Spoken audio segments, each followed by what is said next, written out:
Assalamualaikum warahmatullahi wabarakatuh. Salam sejahtera bagi kita semuanya. Kami dari kelompok 4 yang beranggotakan 5 orang anggota. Di sini kami akan memaparkan hasil diskusi kami tentang pilar pembangunan Indonesia. Pemerintah Indonesia saat ini sedang bekerja keras untuk mewujudkan Indonesia yang unggul, berbudaya, dan menguasai iptek. Sehingga dengan sumber daya manusia yang berkualitas, maka ekonomi Indonesia dapat tumbuh maju dan berkelanjutan. Pembangunan semakin merata dan inklusif, dan Indonesia dapat menjadi negara yang semakin demokratis, kuat, dan bersih. Untuk mewujudkannya, pemerintah telah menyusun 4 pilar menuju Indonesia Emas tahun 2045. Pilar ini dibangun berlandaskan Pancasila dan Undang-Undang 1945 yang menjadi dasar negara. Tujuan pembentukan pilar adalah untuk melindungi bangsa Indonesia, mencerdaskan generasi penerus bangsa, semakin memajukan kesejahteraan umum, dan menjaga keadilan sosial. Indonesia Emas tahun 2045 adalah masa depan Indonesia yang diimpikan sejak lama dan tengah dalam perjalanan untuk segera diwujudkan. Impian Indonesia tahun 2015 sampai tahun 2085 yang dicanangkan pemerintah memiliki tujuan untuk membangun negara demokratis, bersih dari korupsi, dan kuat. Melalui impian tersebut, pemerintah berharap bahwa manusia Indonesia nantinya akan tumbuh menjadi pribadi yang berpengetahuan luas, unggul di berbagai bidang, dan berbudaya. Visi Indonesia tahun 2045 yang akan datang memiliki 4 pilar utama. Pilar pertama, pembangunan manusia dan penguasaan iptek. Dengan peningkatan taraf pendidikan rakyat Indonesia secara merata, peran kebudayaan dan pembangunan, sumbangan iptek dalam pembangunan, derajat kesehatan dan kualitas hidup rakyat, serta reformasi tenaga kerja. Untuk itu, pemerintah harus memanfaatkan bonus demografi ini dengan mengumpulkan sumber daya manusia yang berkualitas, meningkatkan produktivitas tenaga kerja, dan mempromosikan gaya hidup sehat.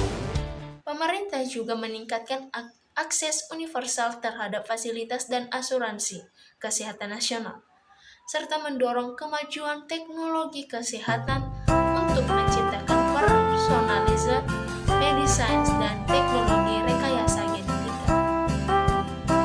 Pilar kedua, pembangunan ekonomi yang berkelanjutan.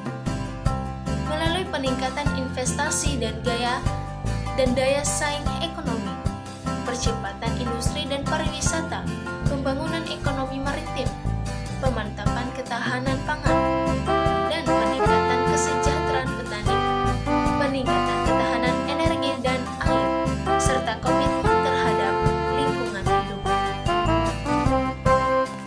Pilar yang ketiga yaitu pemerataan pembangunan.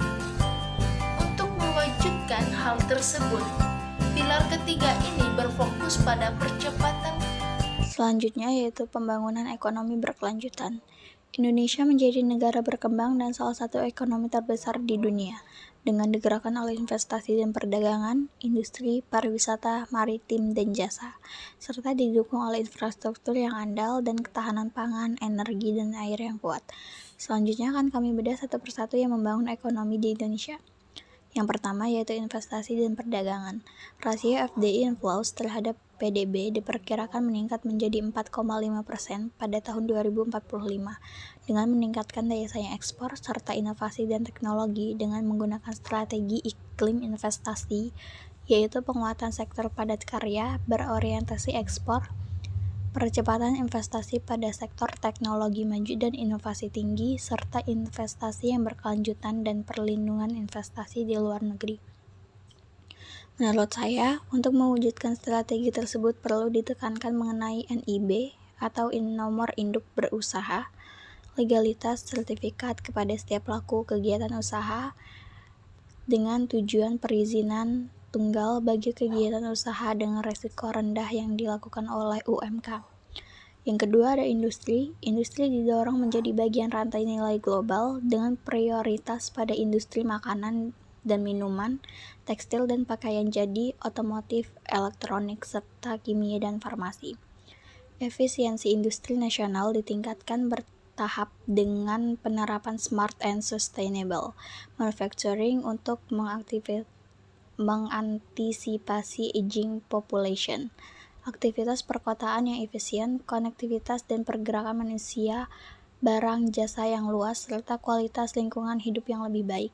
Strategi yang digunakan oleh pemerintah yaitu penguatan pilar pertumbuhan industri, diversifikasi dan peningkatan nilai tambah, penguatan basis industri maju, penguatan inovasi dan peran global, peningkatan adaptasi industri, dan penguatan keberlanjutan industri. Menurut saya, untuk mewujudkan strategi tersebut, pemerintah harus mampu memfasilitasi bea masuk atau BMDTP, serta izin operasional mobilitas dan kegiatan industri untuk memperlancar jalannya operasional industri. Yang ketiga yaitu ada pariwisata. Pariwisata menjadi penyumbang devisa terbesar di Indonesia dan penggerak pertumbuhan ekonomi yang inklusif dan berkelanjutan. Strategi pemerintah dalam sektor pariwisata yaitu pengembangan destinasi unggulan, peningkatan daya saing, peningkatan keragaman wisata, peningkatan integrasi pariwisata regional, penguatan sebagai destinasi unggul Asia, dan penguatan sebagai destinasi unggulan dunia. Menurut saya, untuk mewujudkan strategi tersebut, pemerintah dapat memberikan alokasi dana untuk mendukung pengembangan kawasan strategis pariwisata. Yang keempat yaitu ada maritim. Tercatat luas laut Indonesia mencapai 3,25 juta kilometer persegi dan zona ekonomi eksklusif Indonesia mencapai 2,55 juta kilometer persegi. Wilayah lautan yang begitu luas tersebut membuat Indonesia memiliki banyak sumber daya kelautan. Melihat potensi yang kuat tersebut, pemerintah berupaya untuk menjadikan Indonesia sebagai poros maritim dunia.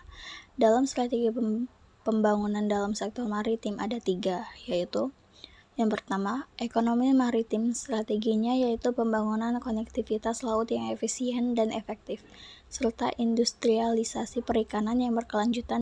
Selanjutnya pada pilar ketiga, yaitu pemerataan pembangunan dengan percepatan pengentasan kemiskinan, pemerataan pendapatan, pemerataan wilayah, dan pembangunan infrastruktur yang merata dan terintegrasi.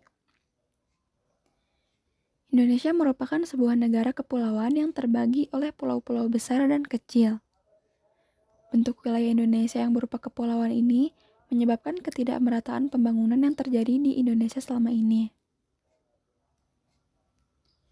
Dengan keluarnya Undang-Undang Nomor 32 Tahun 2004 tentang otonomi daerah, di mana undang-undang yang dahulunya mengamanatkan kebijakan sentralisasi oleh pemerintah pusat, kini telah diserahkan kembali ke masing-masing daerahnya. Undang-undang ini diharapkan akan membuka ruang agar terjadinya pemerataan pembangunan sosial di seluruh daerah yang dianggap tertinggal akibat sentralisasi pada zaman Orde Baru. Namun, sampai saat ini, pembangunan masih berkonsentrasi di daerah pusat, khususnya di ibu kota dan sekitarnya. Keadaan seperti ini masih sangatlah jauh dari apa yang dicita-citakan dalam tujuan nasional Indonesia mengenai usaha-usaha untuk pemerataan pembangunan. Maka dari itu, pemerintah memperhatikan pertumbuhan ekonomi yang merata di keseluruhan hasil pendapatan, sehingga tingkat kemiskinan Indonesia pada tahun 2045 akan menuju 0 atau 0,02%, dengan kemiskinan ekstrim bernilai 0 pada tahun 2040. Kesenjangan pendapatan juga akan turun ke tingkat ideal pada tahun 2035 dan tetap berada pada tingkat yang aman sampai tahun 2045. Pemerataan pembangunan daerah juga akan ditingkatkan dengan mendorong pertumbuhan di kawasan timur Indonesia lebih tinggi, dengan mempertahankan momentum pertumbuhan kawasan barat Indonesia. Target pembangunan kawasan timur Indonesia pada tahun 2045 ini adalah 74,9%, sementara pada kawasan barat Indonesia adalah 25,1%. Terkait pada infrastruktur, pemerintah akan menyelesaikan ruas utama jalan di seluruh pulau, mendorong transportasi udara dan laut untuk mendukung mobilitas penduduk dan distribusi barang antar wilayah, mengembangkan kawasan aerotropolis dan meningkatkan akses masyarakat terhadap prasarana dasar. Pemerintah juga akan mengantisipasi mega urban dan urbanisasi dengan membangun transportasi perkotaan berbasis rel dan kereta cepat. Karena kemungkinan pada tahun 2035. Pilar keempat, pemantapan ketahanan nasional dan tata kelola pemerintahan, yaitu 1. Meningkatkan demokrasi Indonesia menuju demokrasi substantif atau mengembangkan amanat rakyat. 2. Reformasi birokrasi dan kelembagaan dengan memperkuat struktur organisasi yang adaptif, efektif, dan kolaboratif, serta tata kelola yang terbuka, partisipatif, dan berbasis teknologi informasi dan komunikasi (TIK). 3. Memperkuat sistem hukum nasional dan anti korupsi dengan mendorong masyarakat berbudaya hukum dan mengimplementasikan masyarakat anti korupsi. 4. Politik luar negeri bebas aktif, salah satunya dengan meningkatkan peran Indonesia di tingkat regional, Organisasi Kerjasama Islam (OKI) dan PBB. Serta 5. Penguatan pertahanan dan keamanan yang diwujudkan dengan ketertiban masyarakat yang